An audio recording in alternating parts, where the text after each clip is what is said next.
जिस पापी ने अपने पिता को कारागार में डाल दिया था, कन्हैया ने अपने नाना उग्रसेन को निकाला। कन्हैया ने अपने नाना उग्रसेन को निकाल के और उनका दोबारा से राज तिलक करवाया। दोबारा से राज तिलक करवाया। बड़े धूमधाम से उनको मथुरा नगरी का राजा बनाया। कन्हैया ने एक नहीं दो नहीं, मथुरा नगरी में 200 वर्ष बिताया। 200 वर्ष।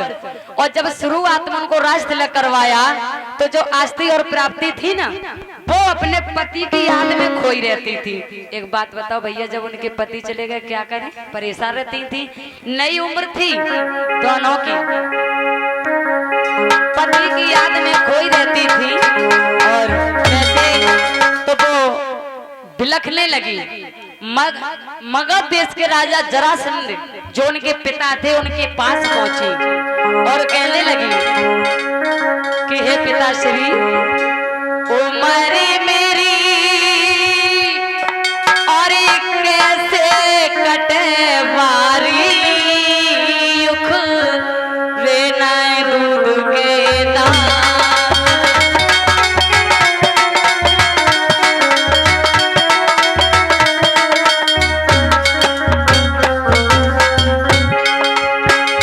पिताजी, उस कन्हैया बलराम ने मेरे पति को मार दिया है।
ये जो चावल है मंच पे मत चढ़ाओ। चावल जो है मंच पे मत चढ़ाओ, नीचे रखत जाओ, सुजे भैया रखत जाएंगे हिसाब से।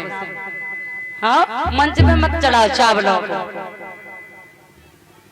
मेरे श्रोतागढ़ भाई बंधुओं, आज रानी बिलख रही हैं दोनों, तो उन्होंने कहा, बोले बेटी रुधन छोड़ो, ये सब मतलब का रोना है। क्या तुमको ये मालूम नहीं ये हाल सभी का होना है जो आया है। बैठी है दुनिया कमर कसे, बस चलने की तैयारी है। वो बिना कहे चल देगा जिस दिन जिसकी बारी है। रोने से काम नहीं चलेगा बेटी। अगर तेरे पति को उन्होंने मारा है तो तेरा पिता है ना, मैं बदला लूंगा। इधर तो वो 23 छोड़ी सेना को लेकर के और युद्ध की तैयारी करता है। 23 छोड़ी सेना लेकर के युद्ध की तैयारी करता है। और इधर यहाँ थोड़ा सा प्रसंग है राधा वियोग का। जब से कन्हैया जब आए उस दिन से कन्हैया ने कुछ भी नहीं कहा, कुछ भी नहीं बोला। तो एक दिन कन्हैया मथुरा नगरी में लेटे थे, इधर राधा रानी रोती है और इधर तो राधा को सपना हुआ, उधर कन्हैया लेटे।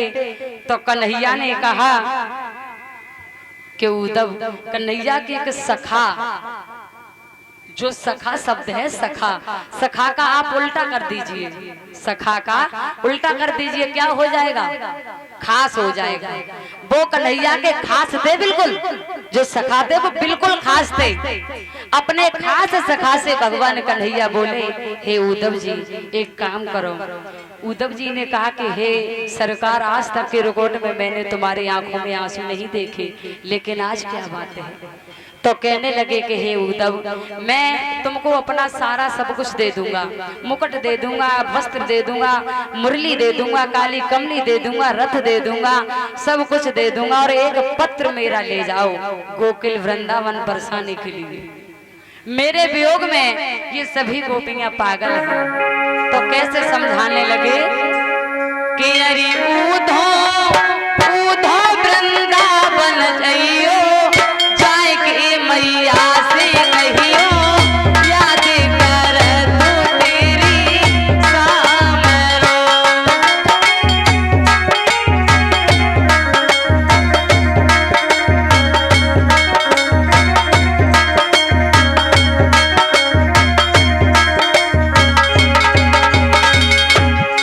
ऊधो ऊधो वृंदावन जाइयो, जाय के मैया से कहियो,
लिख रहे हैं, मेरे दिल की कली है राधे, और राधे तुम्हें नमस्ते।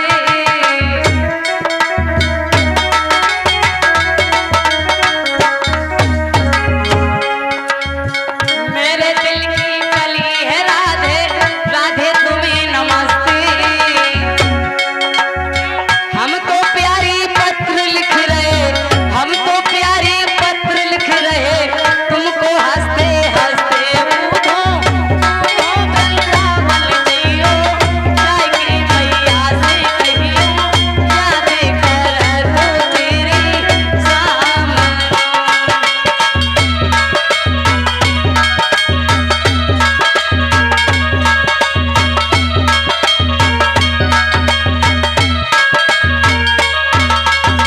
जवाब दिया कि जाओ इस पत्र को ले जाओ। और जब पत्र को लेके चले तो घोड़े रथ पर सवार हैं, देखते हैं देखते हैं कि जो जहाँ बैठी है वो वहीं बैठी है, सब कुछ भूल गई है। अगर कोई पानी लेने गया तो वो वहीं बैठा है। तो सबसे पहले पत्र को लेकर के उद्धव जी यशोदा के पास गए। तो यशोदा ने कहा कि बेटा, तुम्हें मेरे बेटा ने भेज दिया और मेरा बेटा एक भी नहीं आया। तो उन्होंने कहा मैया, आप ऐसा न सोचे कि कन्हैया तुम्हें याद नहीं करता है। आज मेरे सरकार रो रहे थे, उन्होंने पत्र लिख करके दिया और कहा कि सब लोगों को धैर्य बंधाना। मैया ने उद्धव जी को समझाया और कहा कि बेटा, मेरा कन्हैया हमसे कभी जिंदगी में दूर नहीं हो सकता है और कुछ कन्हैया के लिए दिया खाने के लिए। माँ की ममता बड़ी विलक्षण होती है और जब कन्हैया आगे बढ़े तो जो ग्वालाएं थी उनका तो बहुत ऐसा हाल हो गया था जैसे जल से अलग हुई मछली का होता। अगर एक पल के लिए तुम मछली को जल से अलग कर दो तो वो शायद मर जाएगी। वही हाल होता है प्रेमी और प्रेम का। मेरे श्रोतागण बंधुओं, उन्होंने कहा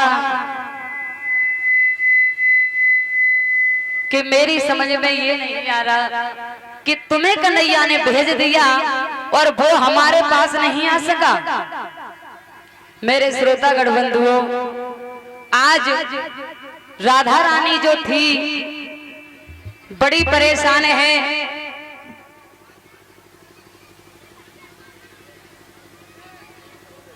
और कन्हैया के बारे में कहती है कि हे प्रभु,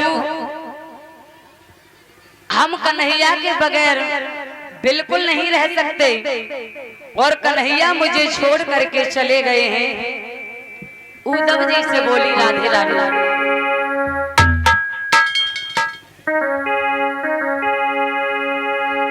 कि जाने कब आएगा मुझे अपना बनाएगा। राधा रानी कहती है